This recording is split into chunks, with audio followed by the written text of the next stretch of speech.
This is episode 25. In the previous episode, we had concluded chapter 3 and today we will begin chapter 4. I have seen chapter 4 being described by different names such as Gyan Yog, Gyan Karma Sannyas Yog and Gyana Vibhag Yog. In common parlance, this chapter is known as Gyan Yog. Again, remember the sequence. Chapter 2 was Sankhya Yog, chapter 3 was Karma Yog, and now we are into Gyan Yog. In chapter 3, God had talked about two paths, that is Karma Yoga and Gyana Yoga. Karma Yoga was discussed in chapter 3 and now in chapter 4 we will discuss Gyana Yoga. There are 42 verses in this chapter and today we will cover the first 8 verses.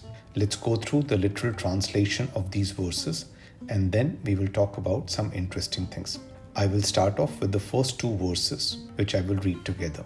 These verses are Shri Bhagwan Uvach Imam vivaste yogam proktvan aham avayam vivasvan manave praha manuh ikshvakave abravit evam parampara praptam imam rajarshayo viduh sakaline mahata yogo nashtah parantapa. God says, I taught this eternal science of yoga to Vivaswan, which is the sun god, who passed it on to Manu, and Manu in turn taught it to Ikshvaku. Thus, following the tradition, it was passed down the line to the kings and saints. But with the long passage of time, this understanding of yoga was lost. These were verses 1 and 2. Then verse 3 is Sa evayam māyā te adya yoga proktah puratana bhakto asi me sakha cheti rahasyam hi etat uttamam. God says, the same ancient knowledge of yoga I am today revealing unto you because you are my devotee as well as my friend. And there is nothing better than this mystery. And it is wisdom of the highest order. Verse 4 is Arjuna Uvach Aparam bhavato janma param janma vivasvatah katham etat vijaniyam tvam adav proktvan iti. Arjuna says, you were born much after Vivaswan. How am I to understand that in the beginning you taught this science to him? How can he be taught something before your birth? This was verse 4. Verse 5 is Shri Bhagwan Uvach Bahuni me vetitani janmani tava cha Arjuna tani aham ved sarvani na tvam ved parantapa. God says, O Arjun, you and I have had many births. However, I know all of them, whereas you do not. O Parantap, which is a name for Arjun. This was verse 5. Then verse 6 is Ajo api san avaya atma bhutanam ishvara api san prakritim swam adhisthaya sambhavami atma māyā. God says that although I am unborn and imperishable, still I become the God of all living beings. And by establishing in my nature, I make myself possible through my māyā or illusion. So Prakritim Swam Adhisthaya means establishing myself in my nature. Sambhavami Atma Māyā means making myself possible through my Māyā. I make myself happen through my illusion, which is a part of my cosmic nature.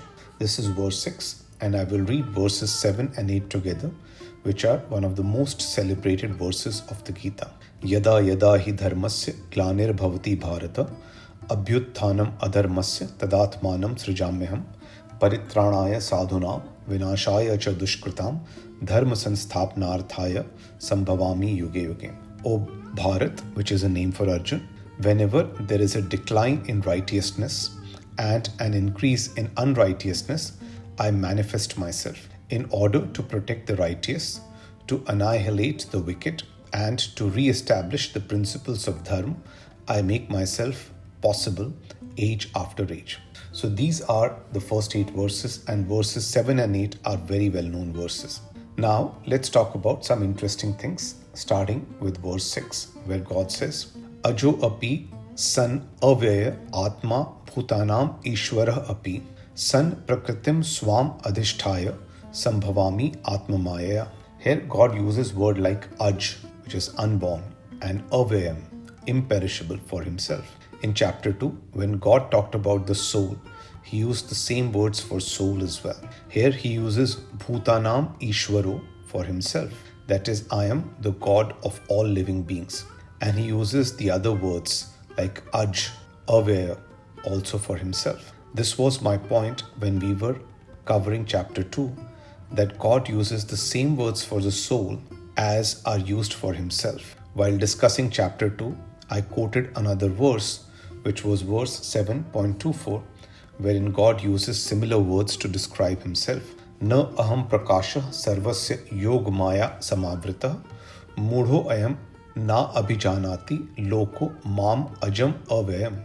All people are deluded due to my māyā or my cosmic illusion, and hence are unable to see the light and know or understand me. And those without knowledge do not know that I am unborn, aj, and imperishable, avayam. So God is using similar analogies in verse 7.24 and verse 6 of chapter 4. The same words are used to describe the soul and God himself, and therefore the soul is a reflection and a part of God. This is an important point to note. Coming to verses 7 and 8, which is Yada yada hi dharmasya glanir bhavati bharata abhyutthanam adharmasya tadatmanam srijamyaham paritranaya sadhunam vinashaya cha dushkritam dharma sanstapnarthaya sambhavami yuge yuge. We covered these verses in detail in episode 9. We need to admire the specificity of the words used here. God never says janamami yuge yuge anywhere in these verses. He says, I create myself, or I make myself possible. Sambhavami yuge yuge. Srijamyaham. In which form or shape he will manifest himself or create himself, that is only known to him. It could be the voice of your inner soul. You can hear it from a wise person or a teacher, or you can hear it from an avatar in the form of Lord Krishna. Alternatively, God himself could intervene directly through his miracle or his power. Only he knows the form or shape he adopts for intervention, and only he knows how he creates himself or makes himself possible. So the word janamami is not used here. And the beauty of the verses of the Gita is that the language used is specific, especially in the verses I consider original, that is, the ones that I believe have been spoken by God himself. In episode 9, I had said in my interpretation of these verses, God says you should stop worrying about the world because it's my responsibility. This is my creation and has been formed by my material nature, and hence let me worry about it.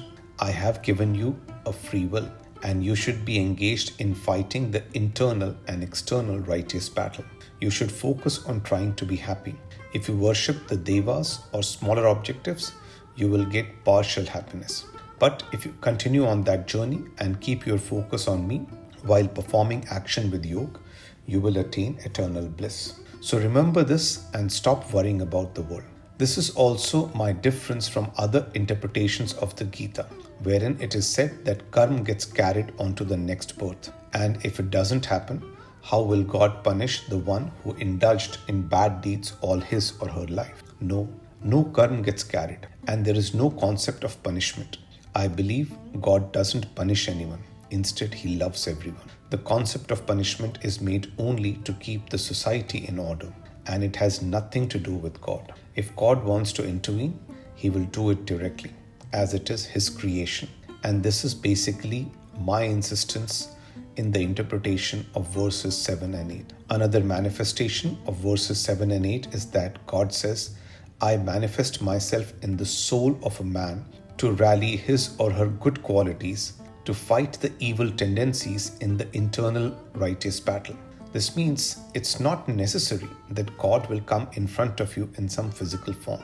I can strengthen your inner soul so that your good qualities can be strengthened and your vices, unbridled desires, or ego can be defeated by intellect and yoga, thus paving a path for your victory in the internal righteous battle. This is another interpretation which has been laid out by Paramhans Yoganand. The battle is not just external but internal as well. These were verses 7 and 8, and now it is important to go back to verse 5. I mentioned a couple of times that God says he is free of births, but in verse 5 he says, Shri Bhagwan Uvach, Bahuni me vetitani janmani tav cha Arjuna, tani aham ved sarvani na tvam ved parantapa, God says, "O Arjun, you and I have had many births." God is talking about his and Arjun's many births here. So why is many births mentioned in this verse? In chapter 2, God said that never was there a time when I did not exist, nor you, nor all these kings, and never will it happen that they will cease to exist. That is sarve vayamtah param. For example, a wave in the ocean is formed and dies soon after, but it can be formed again, or it can be born again, or take the form of an underwater current, or it can continue to be a part of the ocean. It is quite likely that the wave will form again or take birth again. Similarly, Arjun may have had many births, but it is not an assembly line production where you immediately take another birth upon dying while carrying your current. I don't understand this logic. Yes, there is a distinct possibility that a wave which is tied could form another wave, but it would be a different wave because it originates from the soul.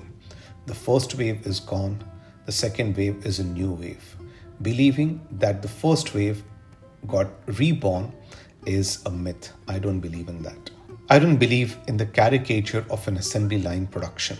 But there could be many births, just as there could be many waves. Whether it happens immediately or many years later is something that is known only to God. Thus, Arjun as well as God may have had many births.